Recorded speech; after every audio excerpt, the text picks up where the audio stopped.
జనసేన దగ్గరికి వస్తే అన్ని పార్టీలు కలిస్తే యురేనియం తవ్వకాలను ఆపేయమని అప్పుడు మన కేసీఆర్ గారు అప్పుడు గౌరవ ముఖ్యమంత్రి ఆయన తెలియజేశారు. అంటే నేను ఎందుకు చెప్తున్నానంటే when you believe in an ideology, ఒక్క శివ అనే ఒక కుర్రాడు వెళ్ళి కదిలిస్తే ఎన్ని పార్టీలు కదిలిని ముఖ్యమంత్రి స్థాయి దాకా వెళ్ళింది. అది శక్తి, అది తెలంగాణ శక్తి. అంటే ఎంత బలం ఉండాలి, ఈ గుండె ఎంత పెద్ద గుండెగా ఉండాలి, ఈ బుర్ర ఎంత బలమైన బుర్ర ఉండాలి. నాకు డబ్బున్న వాళ్ళు వద్దు, నాకు డబ్బున్న వాళ్ళు కావాలి, నిలబడే వాళ్ళు కావాలి.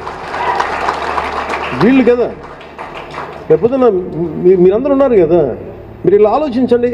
నేల ఎందుకు కదలదు, శక్తి ఎందుకు రాదో, మార్పు ఎందుకు రాదు చూపిద్దాం. ఇది జనసేన. నేను చెప్తాను, మీరు ఊహించగలరా? నేను పట్టుకుంటాను, నాకు కనిపిస్తాడు మనిషి, ఎందుకంటే నేను అలాంటి కాబట్టి నేను పట్టుకుంటాను, నా అలాంటి పట్టుకుంటాను. శివ ఒక్కడొచ్చి ఇంతమంది కదిలిస్తే, ఇలాంటి శివ ఊరికొకటి తయారైతే దేశం బాగుపడదు.